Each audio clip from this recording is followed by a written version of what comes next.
mediunidade é uma faculdade inerente ao ser humano. Todos nós somos médiuns. Inerente ao ser humano porque não está presente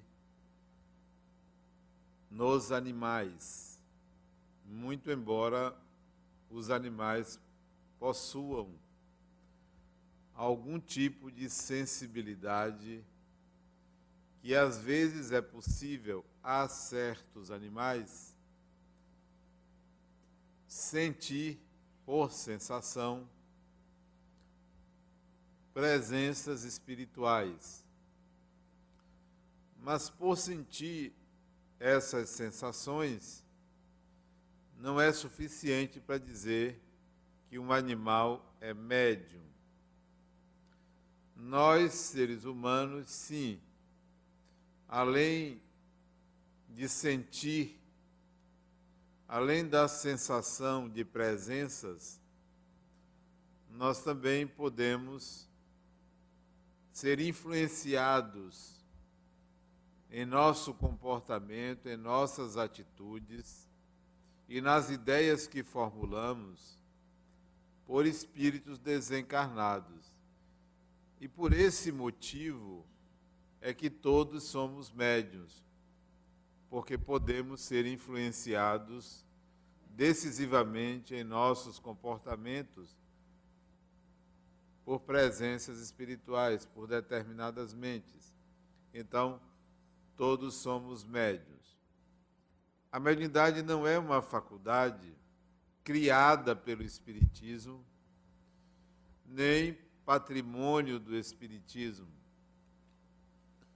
A mediunidade está presente em todas as culturas, em todas as épocas da humanidade, desde o período tribal, desde o período em que vivíamos nas cavernas, desde que o ser humano se entende como humano, essa comunicação, ela se tornou possível. Então, ela não foi criada nem pelas religiões. A mediunidade não é uma faculdade religiosa e nem privilégio da religião.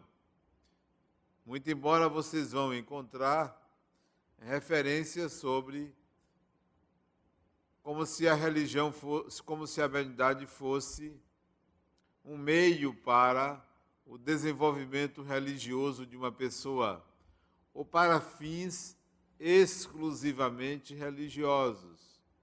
Absolutamente não. Porque a religião trata de imortalidade, porque a religião trata de transcendência, e pelo fato da mediunidade nos colocar em contato com seres de outra dimensão espiritual, é que parece que se trata do único meio de contato para se alcançar o divino. Mas, na realidade, a mediunidade é uma faculdade fisiológica, pode-se dizer orgânica. Então, não é uma faculdade religiosa e nem é para o desenvolvimento religioso. É uma faculdade mecânica, não é uma faculdade nem para o bem nem para o mal. Pertence a qualquer etnia, em todas as culturas nós vamos encontrar a mediunidade presente. Mas há um fenômeno social que ocorre na maioria das culturas, em que o fenômeno mediúnico ele é descartado porque é considerado improvável, porque é considerado algo que não pertence ao humano. Em alguns casos, aquele indivíduo que lida com a mediunidade ou com espíritos, ele é estigmatizado. Ele é até rejeitado pelo convívio social, ele é considerado alguém esquisito, endemoniado até, ou alguém que não tem o equilíbrio perfeito das suas faculdades psíquicas, portanto, não tem sanidade. Ou então, em algumas culturas, improvável que seja real, por conta do materialismo dominante. Nós, mesmo no Brasil, ainda temos um certo preconceito com a mediunidade. Preconceito oriundo da educação religiosa coletiva. A maioria vem de uma formação católica e essa maioria ainda guarda com certa desconfiança e até mesmo com dúvidas a possibilidade da comunicação mediúnica. Esse preconceito, ele vem da cultura, ele vem da educação, é responsável por negligenciarmos o uso da mediunidade. Se na nossa cultura isso fosse algo aceitável, comum, natural, nós teríamos o uso mais espontâneo e cotidiano da mediunidade. Alegam os estudiosos que lá no início da era judaica, Moisés proibira o contato com os espíritos ou o contato com os mortos. E essa proibição de Moisés, mais de 1.500 anos antes de Cristo,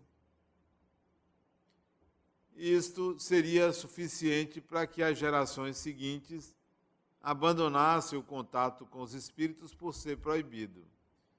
E esses mesmos estudiosos justificam que a proibição de Moisés se deu porque se utilizava a mediunidade para fins mundanos, comerciais até, para brincadeiras, para todo tipo de interesse. Ora, uma proibição humana não é suficiente para dizer que o fenômeno não existe. Só se proíbe o que se é real. Então a proibição veio exatamente da existência do fenômeno.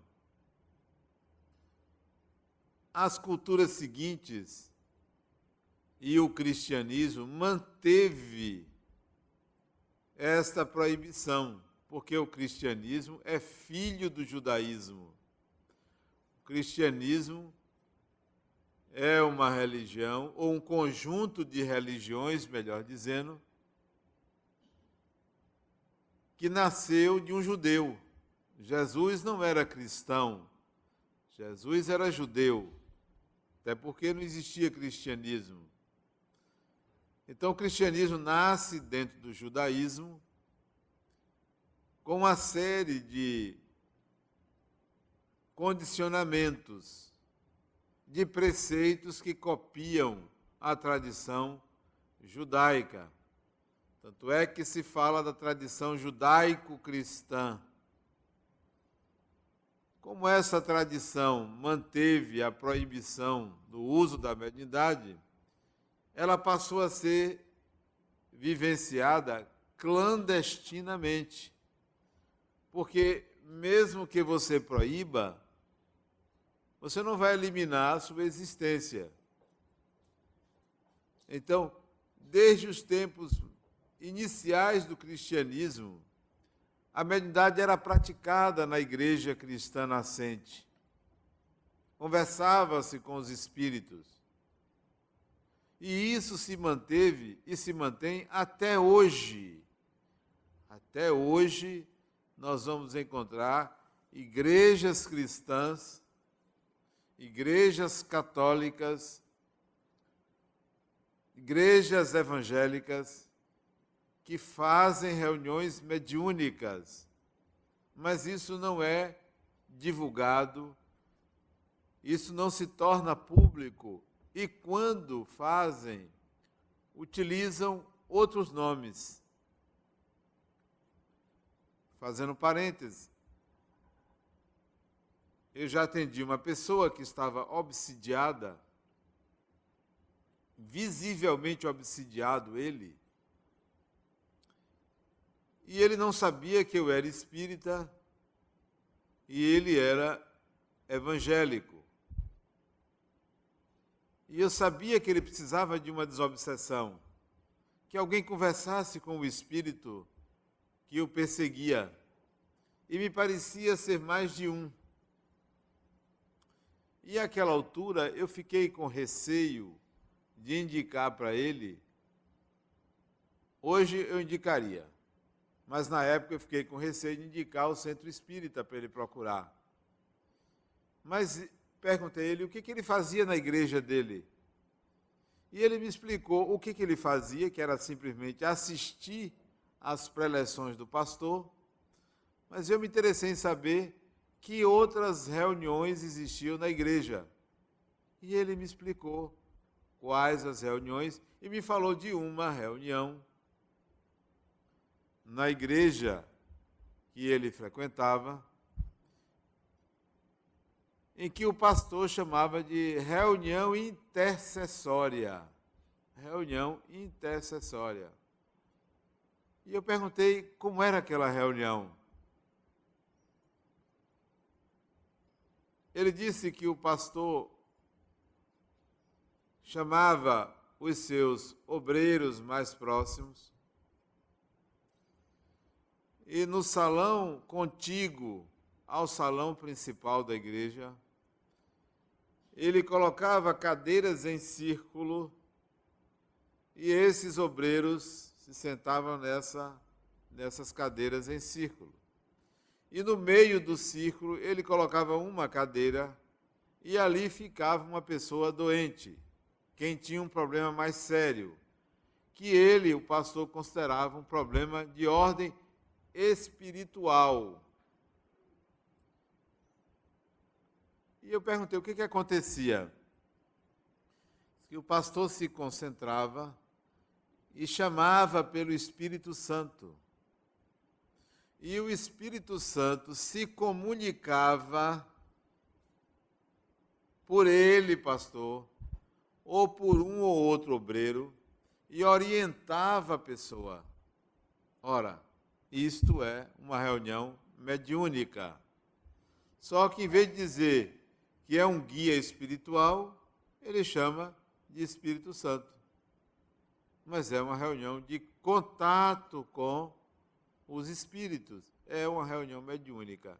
Então, hoje, isso recente, hoje, também há alguns anos atrás, nos procurou, numa outra instituição que eu fazia parte, isso tem mais de 20 anos, no Instituto Kardecista da Bahia, me procurou um padre aqui de uma igreja de Salvador, me pedindo segredo que ele era padre e que ele precisava participar de uma reunião mediúnica. E eu fiquei curioso em saber por quê, se ele queria, na verdade, conhecer. Não, eu recebo algumas entidades e não tenho como, porque lá na minha igreja ninguém conhece. Eu fazia parte de uma reunião mediúnica da igreja tal e o padre daquela outra igreja se mudou e a reunião acabou. E eu preciso dar vazão à minha mediunidade. E esse padre foi admitido em nossas reuniões mediúnicas. Chegava lá, incorporava os espíritos dele e ia embora. Durante a semana ele estava lá oficiando a missa dele com a batina dele. Mas uma vez por semana ele ia lá no Instituto Kardecista conversar com os espíritos e dar passagem aos espíritos. Mas ele confessou que existia aquela reunião mediúnica naquela outra igreja. E me falou de outras igrejas em Salvador, igrejas católicas, que têm reuniões mediúnicas, só que isto não é divulgado. Porque a mediunidade não pede licença para acontecer, não tem escrúpulos, não respeita a idade, não respeita a religião, não respeita a etnia, não respeita absolutamente nada, porque ela é do humano.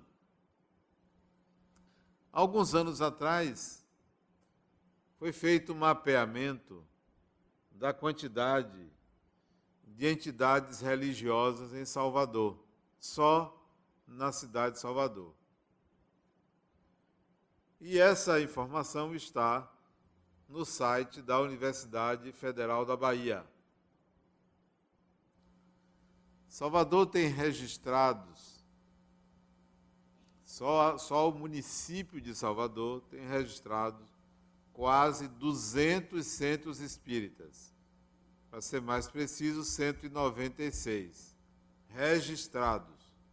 Portanto, 200 entidades religiosas que lidam com a mediunidade. Também estavam registrados, àquela época, quase 300 igrejas católicas, pouco menos de 300. Não são 365 como a cultura popular alardeia. Um pouco menos de 300 igrejas católicas. Bom, mas também consta o registro de 1.165 terreiros de candomblé. 1.165, só em Salvador. Registrados, oficiais. Não são grupos de estudos, são entidades oficiais com CGC, com endereço, com médiuns trabalhando. Terreiros de candomblé, não é umbanda, candomblé. Religião de matriz africana, portanto, onde se pratica a mediunidade. Nós temos mais de 5 vezes terreiros de candomblé do que centros espíritas. Quase 4 vezes mais do que igrejas católicas. Isso pode nos dar a ideia e inferir que Salvador é uma cidade mediúnica. Salvador é uma cidade da mediunidade. Não conheço nenhum lugar com o tamanho da nossa cidade que tenha tal quantidade de entidades religiosas. Em relação a terreiros de candomblé, a segunda cidade do Brasil que tem também um número grande de terreiros é Porto Alegre e a terceira é São Luís. São as 3 capitais de maior número de terreiros de candomblé: Salvador, Porto Alegre e São Luís.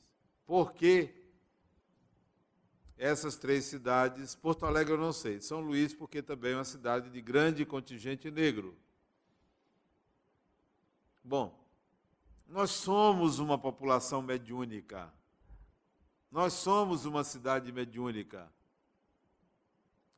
O Brasil também se notabiliza pela grande quantidade de médiuns, não só médiuns conhecidos, como médiuns anônimos. Basta que você dê um passeio numa livraria espírita, você vai ver a quantidade de títulos mediúnicos, livros que se escrevem, principalmente no estado de São Paulo, oriundos de entidades espirituais. Então, nós somos uma população mediúnica. Dificilmente você vai encontrar uma pessoa que não tenha uma história para contar de fenômeno mediúnico.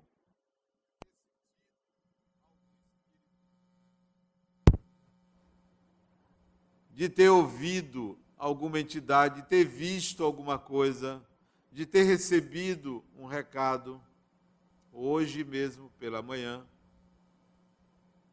uma pessoa chegou para mim e disse: Adenauer, eu tenho um amigo que me ligou. Um amigo. Hoje fez 30 dias que faleceu um irmão meu.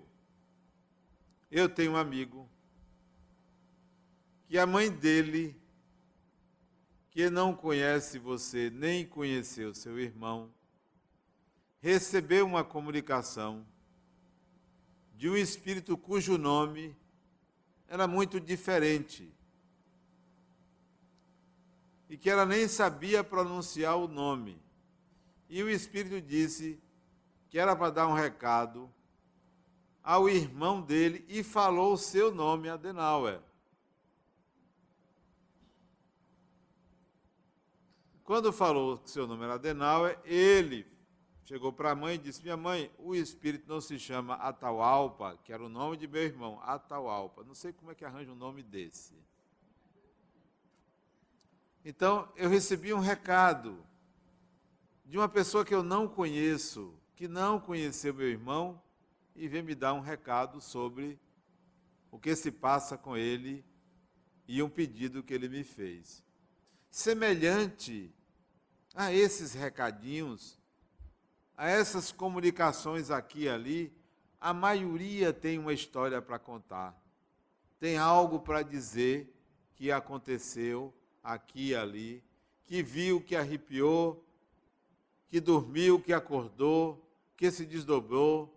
Então, a nossa cultura, ela está permeada pela mediunidade.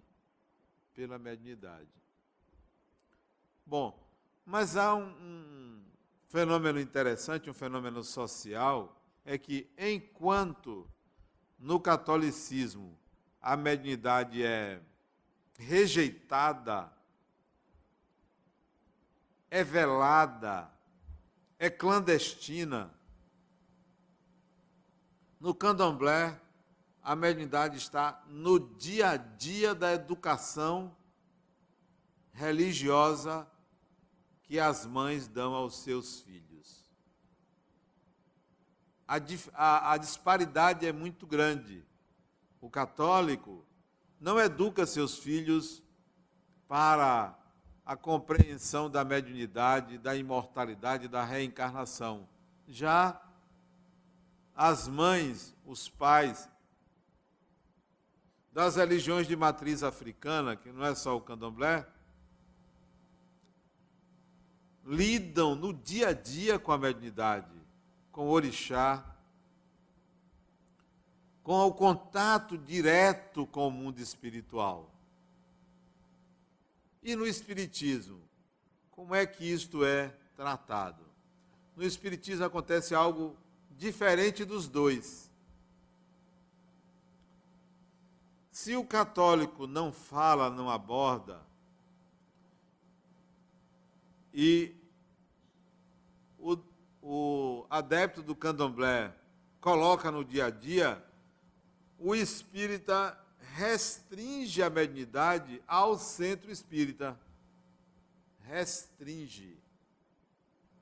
Ora, se é um fenômeno do ser humano, ele não deveria ser restrito à prática no centro espírita. Por que que o espiritismo faz isso? Por um condicionamento antigo de tratar a mediunidade de forma sagrada, sacralizando o fenômeno mediúnico. E também por aquele preceito: dai de graça o que de graça recebesse, como se só fosse possível usar a mediunidade cobrando ou não cobrando. São dois extremos, mas no meio aí nós temos a possibilidade de muitos usos da mediunidade. E eu vou dizer como. Como você usaria a mediunidade na sua casa? Eu me lembro, há muitos anos, acho que isso deve fazer uns 16 anos, minha filha mais velha tinha uns 15 anos, nós estávamos em casa assistindo televisão, morava num apartamento ali na Pituba, numa região que hoje eu considero de baixa espiritualidade, porque eu nunca vi uma região tão conturbada como a Pituba, parece que é um umbral. Assalto, violência, confusão. Esse é outro detalhe. morava ali. Uma noite nós estávamos assistindo televisão, minha filha chega, meu pai, ela está sentada no sofá, eu no computador, a mãe do lado, a irmãzinha do lado dela. Meu pai, eu estou sentindo a presença de um espírito aqui. Eu disse, ô minha filha, que bom, dê passagem. Ela fecha os olhinhos, se concentra, incorpora uma entidade e começa. Paramos de assistir televisão, eu me voltei do computador, conversamos, a entidade se afastou, voltamos a assistir televisão, eu no computador. Absolutamente natural. Um espírito quis conversar. Por que nós não fazemos isso? Por que nós temos medo de conversar com os espíritos? Espíritos são pessoas. Mas o que aconteceu? Nós sacralizamos tanto os espíritos que chamamos eles de entidades. São pessoas, é Zé, João, é Maria, Antônia, é Fernanda, é Gabriela. São pessoas. E nós tratamos como obsessores, guias, mentores. Espera aí, quando estava encarnado não era nada disso. Então, esse condicionamento, essa estigmatização do morto ou do espírito dificulta o contato. Quer conversar? Vamos conversar. Ora, só porque você é espírito, eu também sou espírito, só porque eu estou com corpo e você não está. Nós não lidamos com a mediunidade ou com o espiritual dessa forma. Temos medo. Conheço pessoas de idade que não pode dormir no escuro porque tem medo de espírito, de alma. Alma. Não pode sair do quarto para ir na cozinha de noite porque tem medo. Medo de quê?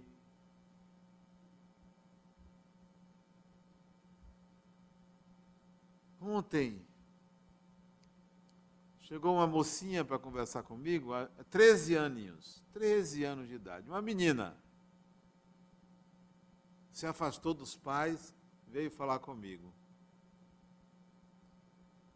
Adenauer, está acontecendo uma coisa comigo, meus pais nem sabem, mas eu preciso dizer a alguém. E eu vou dizer ao senhor. Não me chame de senhor não, que eu fico velho. Chame de você.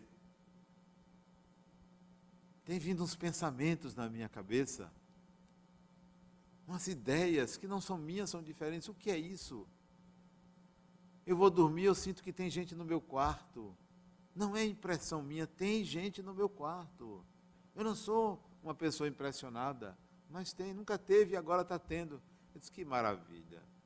Médium, que bom. Ela disse, mas eu não quero isso. Não é um querer. Isso é seu, isso vem para o seu bem. Use. Você vai fazer o seguinte, você não sentiu que tem outras pessoas no seu quarto? Converse, pergunte quem é, o que quer, pergunte mentalmente.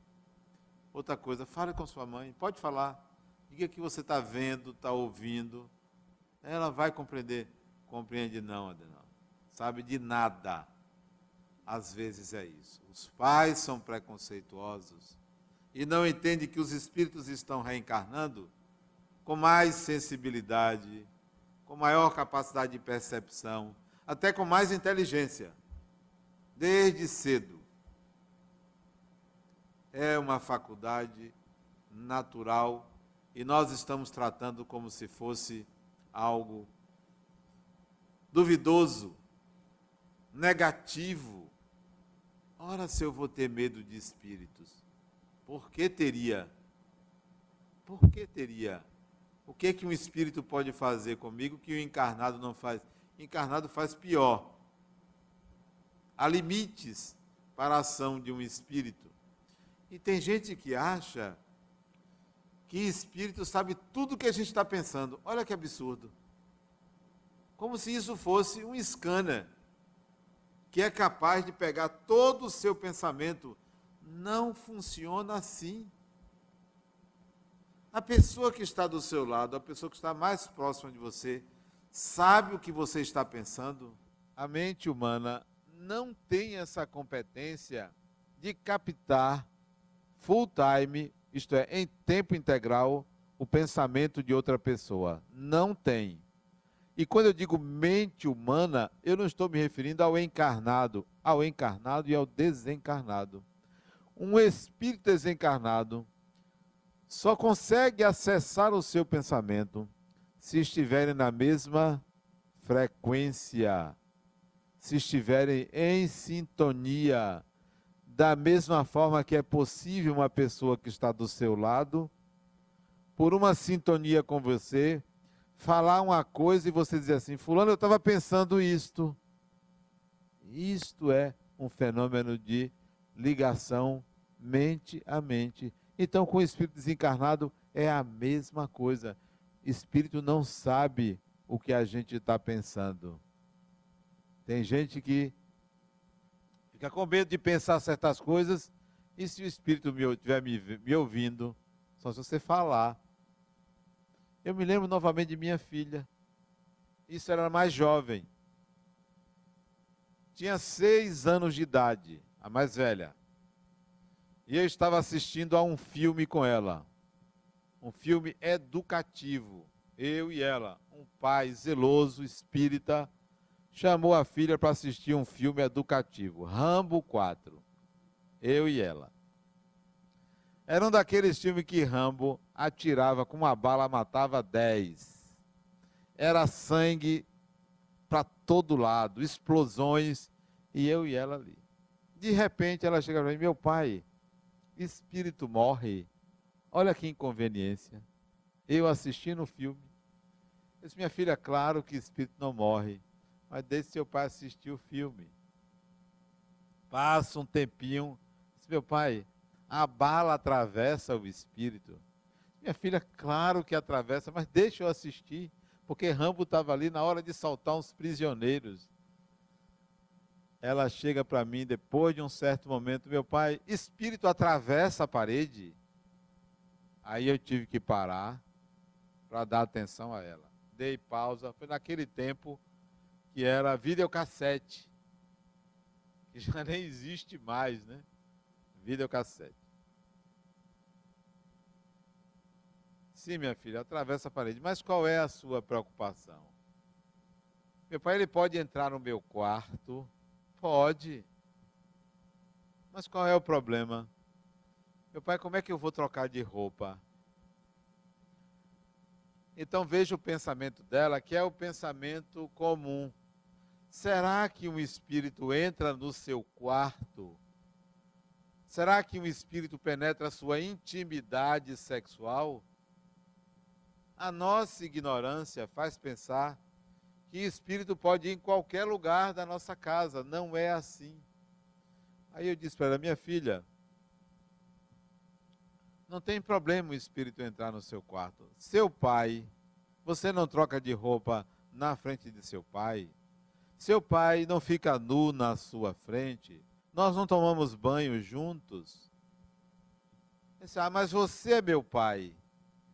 Pois é, os espíritos que entram no seu quarto são espíritos que têm intimidade com você, como seu pai tem. São seus amigos, são pessoas que gostam dessa intimidade. Não é todo espírito que entra na nossa casa, porque isso tem restrições. Não falei essa palavra, mas tem limites, não pode tudo. E tem gente que acha que todo espírito entra na casa da gente. Não é assim. Pela nossa ignorância, nossa, coletiva, nós criamos uma série de barreiras e dificultadores para o contato com os espíritos, para o contato cotidiano. Por que não conversar? Você não gostaria de conversar com sua mãe desencarnada, com seu pai, com seu avô, com sua avó, com um ente querido? Não seria bom trocar ideias? Esse contato é que nós nos distanciamos pelo preconceito, pelo condicionamento, pelo medo. Precisamos voltar ou começar a ter um contato maior com os espíritos. Particularmente, eu não me incomodo com esse contato. E às vezes, quando vou viajar, digo a alguns espíritos que andam comigo, vamos juntos, vamos viajar juntos. Até de férias, vamos se distrair. Não é porque está desencarnado que não precisa se divertir. Porque desencarnado é gente, são pessoas. Então precisa se divertir, se distrair. Então vamos viajar. Vamos conhecer novos lugares. Alguns nunca viajaram de avião. Vamos viajar de avião, não vai pagar nada. Vai na minha companhia, vai ali colado, ninguém vai ver. Pega uma poltrona vazia, ou vai lá para o fundo. Vamos viajar. Nós não fazemos. Vamos para a casa de praia. Vamos para lá, eu quero escrever. Vamos me inspirar. Várias vezes. Por que nós não fazemos isso? A mediunidade é uma faculdade útil ao espírito. Útil. Mas não deve ser uma faculdade fútil para o espírito. Qualquer coisa, vamos recorrer aos espíritos.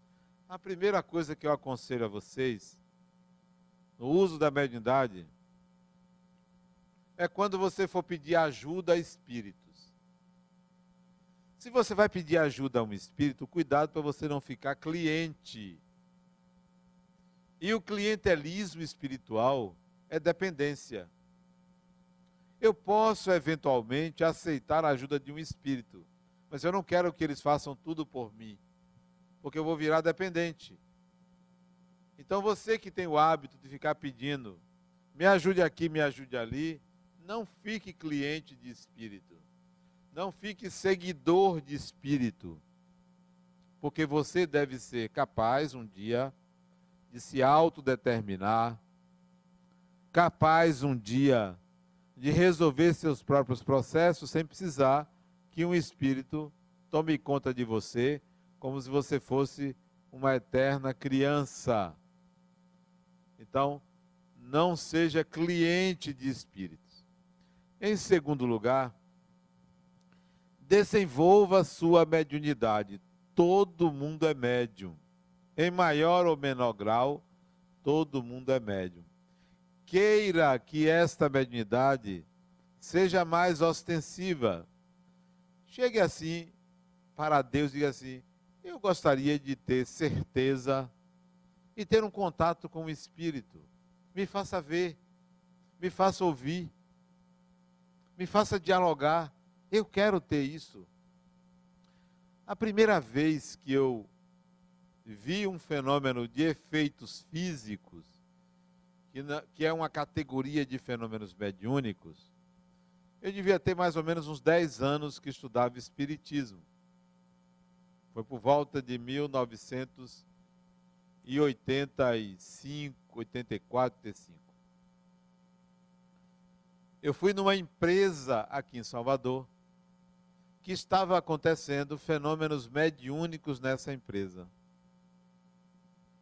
Estava numa sala, eu, a diretora da empresa e uma mocinha que se suspeitava que ela era médium de efeitos físicos e os espíritos tiravam fluidos dela para mexer com objetos.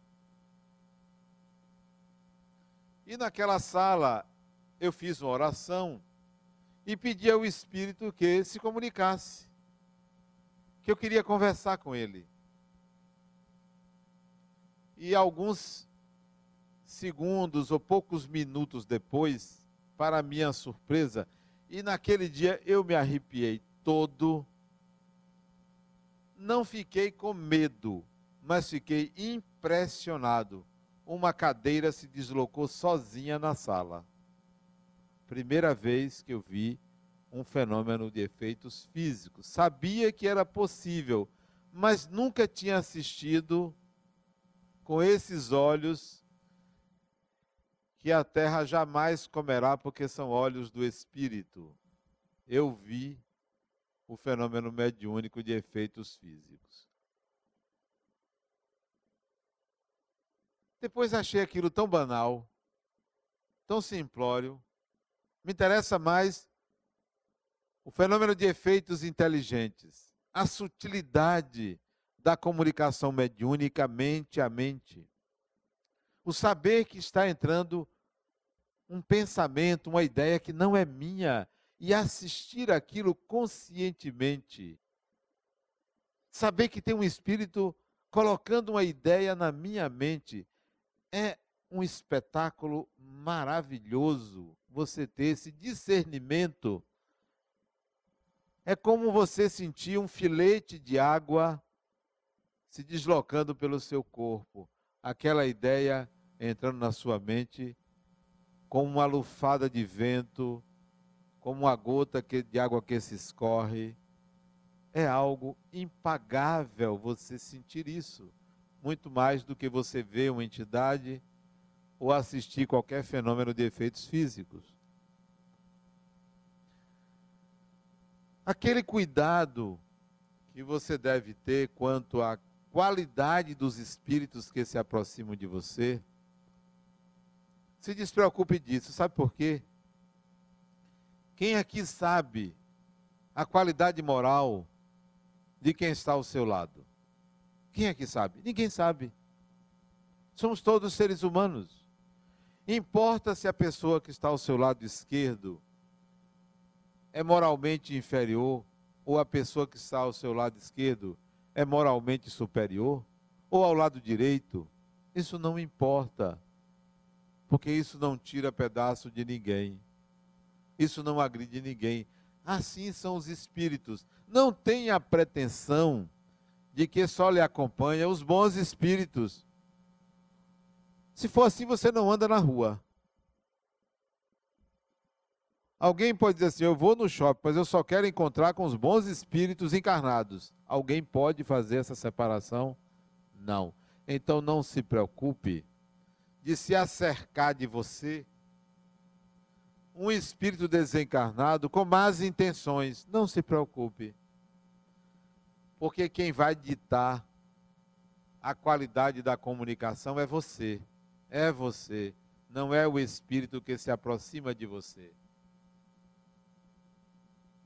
Então não se preocupe com um chamado obsessor.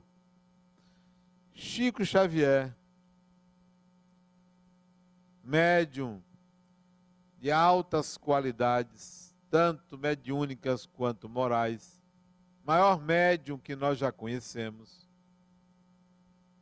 exemplo do uso da mediunidade, tinha os seus perseguidores. Ora, se ele, Chico Xavier, tinha perseguidores, por que eu vou achar que eu não deveria ter ou não tenho? Pois se aproximou dele um espírito altamente trevoso. Altamente. Isso está nas biografias dele. Um espírito altamente trevoso. E se aproximava dele espíritos boníssimos, do quilate de um Bezerra de Menezes, de um Emmanuel, de um André Luiz, irmã Sheila e outros espíritos, Humberto de Campos. Pois bem, se aproxima dele um espírito altamente trevoso. Se apresenta a ele e diz assim, você me chamou? Olha se ele chamaria aquele espírito. Por acaso ele estava sintonizando com o mal para se apresentar um espírito daquele? Não, você não precisa sintonizar com o mal para ter más companhias. Não, não precisa. Você pode estar pensando no melhor e pode ter uma companhia espiritual ruim, como pode ter um encarnado ruim ao seu lado. Pois bem, quando ele ia responder o espírito, Emmanuel apareceu e disse assim para ele, não diga que não. O espírito perguntou, você me chamou? O guia dele disse, não diga que não. Aí ele disse, chamei sim. O que você quer comigo? Na hora, o que ele disse? Eu gostaria que o senhor fizesse uma prece por mim, porque eu ando precisando de orações. Disse apenas isso. O Espírito olhou para ele, se calou e disse assim: você não tem jeito não. E desapareceu. Então, qual é a sua preocupação com espíritos que, porventura, queiram lhe prejudicar? Não vai conseguir. Basta que você deseje para esse espírito o melhor de você. Quem quer que seja.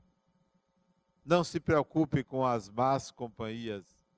Se preocupe com quem é você, o que você pode fazer pelo outro, em que você pode contribuir para o bem, para a paz, para o equilíbrio, para a harmonia.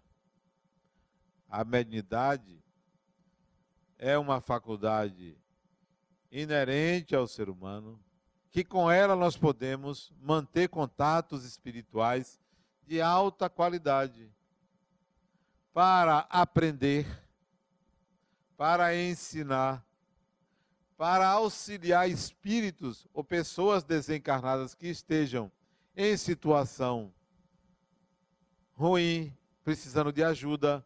Então nós podemos fazer isso com a nossa mediunidade. O Espiritismo, diferentemente do Candomblé, diferentemente da Igreja Católica e de outras religiões, mediúnicas ou não, deu à mediunidade cidadania, porque passou a estudar o fenômeno mediúnico. Estudar. Não se estuda mediunidade no terreiro de Candomblé. Se pratica, não se estuda mediunidade. Não se estuda mediunidade na Igreja Universal. Se pratica para as reuniões chamadas de exorcismo ou de descarrego. Se pratica, mas não se estuda. No Espiritismo, no Centro Espírita, se estuda a mediunidade. Allan Kardec fez um verdadeiro tratado de mediunidade chamado O Livro dos Médiuns. Quer conhecer, quer praticar, leia o Livro dos Médiuns. A mediunidade é útil para as nossas vidas. Muita paz.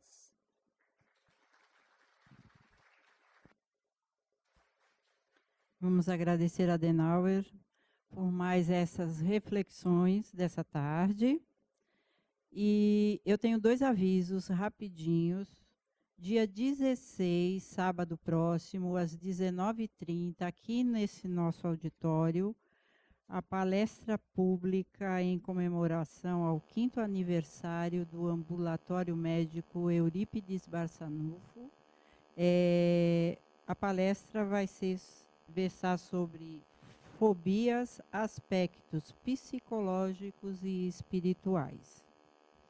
E o segundo aviso é sobre o nosso Forró Harmonia, que vai ser no dia 7 de junho, aqui no Arraiá Harmonia. Os convites vão estar à venda na livraria a partir de amanhã. Agora eu vou pedir a Adenauer que conduza a nossa oração final. Fechemos os nossos olhos. Busquemos respirar suavemente.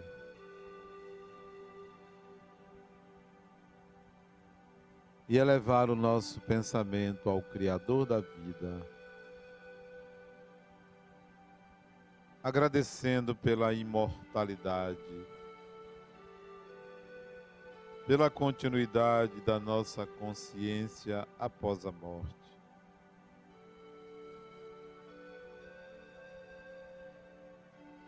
Pela possibilidade do contato espiritual com aqueles que ainda se encontram na carne, pelo contato espiritual com aqueles que já partiram para a pátria espiritual, que eliminemos os medos, os receios, sejamos gratos a Deus por mais esse benefício da comunicabilidade espiritual. Gratos também ao nosso Mestre Jesus, por ter se permitido esse contato espiritual com seres que já tinham desencarnado, mostrando que o intercâmbio mediúnico é dom natural de todos. Serve-nos para o crescimento e o desenvolvimento evolutivo. Se conosco, Senhor Jesus, que a tua paz esteja sempre em nossos corações.